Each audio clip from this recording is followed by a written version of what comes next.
Hello friends, आता आपण बघणार आहोत शिवा या मालिकेचा 19 जानेवारीचा एपिसोड रिव्ह्यू.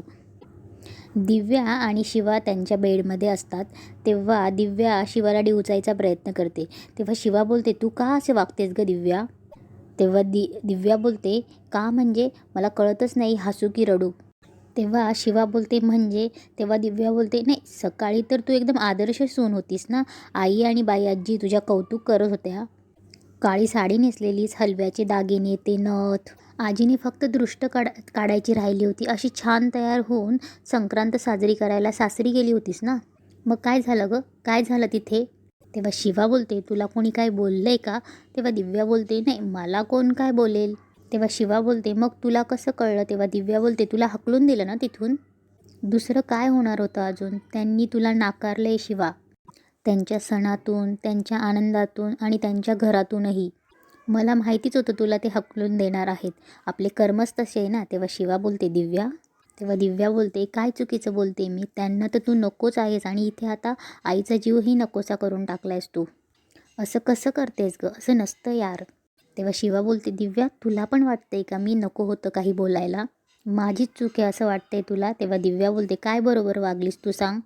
तुझ्यामुळे आईला सर्वांसमोर बोलावं लागलं. हाणामारी, मारामारी, तुला शेवटी जे वाटतं तेच करतेस तू.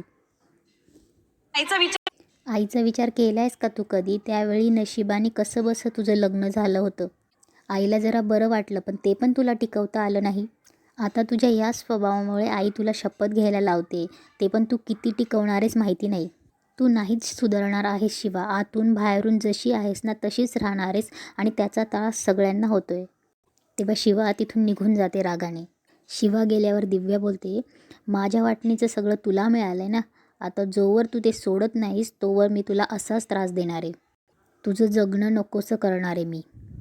शिवा गॅरेजवर येते आणि तिला आई जे जे काही बोलते ते तिला सगळं आठवत असतं. आई बोलते की इथून पुढे जे मी सांगणार तेच तुला करायचं. उद्या तू देवळात यायचं आणि मी सांगेल ते देवी आईसमोर शपथ घ्यायची की यापुढे मी हाणामारी करणार नाही आणि कोणावर हातही उचलणार नाही. आई जे जे बोलते ते शिवाला सगळं आठवत असतं. शिवानी कैलास पाटील म्हणून आई तिला संबोधते. तेव्हा शिवा तिच्या वडिलांच्या फोटोजवळ उभं राहून म्हणते, पप्पा, शिवानी कैलास पाटीलची तुम्ही शिवा केली. तुम्ही सांगितलं की अन्यायाला थारा द्यायचा नाही. अन्याय जिथे होत असेल तिथे हार नाही मानायची. आईच्या नजरेत मी चुकीची काय आहे? उद्या आई मला देवळात घेऊन जाईल आणि शपथ घ्यायला सांगेल. पण तिला हे का कळत नाही की तिची शिवा स्वतःहून कधी हात नाही उचलत. काहीतरी झालं असेल म्हणून हे केलं असेल ना. मग आता उद्या शपथ घेतल्यावर काय करायचं मी? सगळे असे बघत असतात काहीतरी घडताना, तसंच बघत राहायचं मी? चाललंय ना चालू द्या असं म्हणत राहायचं का? पप्पा, मला नाही कळते मी काय करायचे. मी ना जाम कन्फ्यूज आहे. कन्फ्यूजपेक्षा ना मला खूप वाईट वाटलंय. इकडे आशू विचार करत बसला असतो तेव्हा नेहा येते.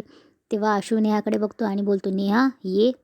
तेव्हा आशू म्हणतो, काय झालं मला सांग, तू असं अचानक का बोलवलंस? तेव्हा नेहा बोलते, आशू, लग्नाआधी काही गोष्टी क्लिअर झालेल्या बरं असतात. तेव्हा आशू बोलतो, हां ओके, काय झालं? तेव्हा नेहा बोलते, समजा उद्या अशी वेळ आली की सगळं जग माझ्या विरोधात असेल. समजा उद्या जाऊन अशी वेळ येऊ शकते की सगळं जग माझ्या विरोधात असेल आणि मी योग्य असेल. तेव्हा तू माझी बाजू घेशील का? तेव्हा आशू बोलतो, हे कशावरनं बोलतेस तू? तेव्हा नेहा बोलते, नाही, आज जे झालं त्याच्यावरून बोलते मी. आज सकाळी संक्रांतीसाठी शिवा इथे आली होती तेव्हा सीता अक्का तिला खूप बोलली, तेही सगळ्यांसमोर. पण तू एकदाही तिची बाजू घेतली नाहीस. तेव्हा आशू बोलतो, शिवानी इथे यायची. तेव्हा नेहा मुद्दा खोडून बोलते, पण मी काय म्हणते आशू, ती अजूनही या घरची सून आहे. तुझी तिची ओळख आहे, ती मैत्रीण आहे तुझी. पण तू तिला समजून न घेता एकदाही तिची बाजू घेतली नाहीस. तेव्हा आशू बोलतो, नेहा, शिवानी इथे यायची काहीच गरज नव्हती आज. तेव्हा नेहा बोलते, पण संपदाने तिला इथे बोलवलं. तेव्हा आशू बोलतो, संपदा लहान आहे, तिला काही कळत नाही. पण शिवाला कळतं ना. संपदाने बोलवलं तर आपण यायचं की नाही हे शिवाच्या हातात आहे. तेव्हा नेहा बोलते, पाना गँग तिला इथे घेऊन आली होती आणि इथे आल्यावर पण संपदाने तिला फोर्स केला म्हणून ती आतमध्ये आली. तेव्हा नेहा बोलते, हे जे तू बघितलं नाहीस पण मी बघितलं. तेव्हा आशू बोलतो, मी समजू शकतो.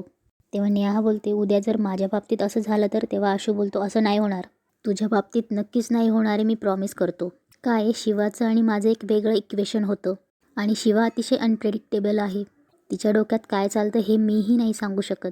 ऑल्सो मला आता समजूनही घ्यायची इच्छा नाही आहे. सो म्हणून मी आज समजून नाही घेतलं तिला. तेव्हा नेहा मनात बोलते, मला वाटलं आशूला आजच्या गोष्टी वाचून वाईट वाटलं असेल, पण हा तर अजूनच फॉर्म होतोय. शिवा याला कसलीच जाणीव होत नाहीये. तेव्हा आशू बोलतो, चल आता रात्र झाली खूप, मी तुला सोडतो. उशीर झालाय. तेव्हा नेहा बोलते हो. इकडे गॅरेजमध्ये सर्व पाहणा गँग येते आणि शिवाला बघत असते आणि सगळे शिवा आवाज देऊन कान पकडून उभे असतात. तेव्हा शिवा त्यांच्याजवळ जाते आणि बोलते ही काय नौटंकी आता. तेव्हा ते बोलतात शिवा या सगळ्यात आमची चूक आहे. तेव्हा शिवा बोलते अरे तुम्ही काय केलंय. शिवा तू त्या माणसावर भडकलीस त्यास तुझी काहीच चूक नाही. तू ते आधीपासून अपसेट होती ना म्हणून तुझ्याकडून झालं. तेव्हा शिवा बोलते अपसेट मला कुठे काय झाले काही बोलताय तुम्ही. तेव्हा बॅटरी बोलतो अगं शिवा आशूच्या घरी जे काही झालं ना त्यामुळे तो अपसेट असणार ना. त्यावर शिवा बोलतो अबे ते सगळं तिथेच सोडलं कधीच सोडलं मी. तेव्हा स्टेपनी बोलतो हा शिवा लेकिन वो बात तेरे दिल को बुरी लगी ना. आणि तिकडे सीताई काकू जे वागले ते पण काय बरोबर नव्हतं. त्या सगळे बोलतात हो शिवा हे सगळं जे झालं ना ते आमच्यामुळे झालं. आम्ही तुला सरप्राईज द्यायला तिकडे घेऊन गेलो आणि तिकडे राडा झाला आणि तोच राग तुझ्या डोक्यात होता म्हणून तो सगळा राग त्या माणसावर निघाला. तेव्हा सायलेन्सर बोलतो म्हणजे या सगळ्याला जबाबदार आपणच आहोत ना. तेव्हा शिवा बोलते तुम्ही पागल आहात का. या सगळ्या दोन वेगळ्या गोष्टी त्या सगळ्या तुम्ही जोडून टाकतायत. तेव्हा शिवा बोलते संक्रांतीला तुम्ही माझ्याबरोबर मला घरी घेऊन गेलात बरोबर आहे ना. ते मला बरं वाटावं म्हणूनच घेऊन गेलात ना.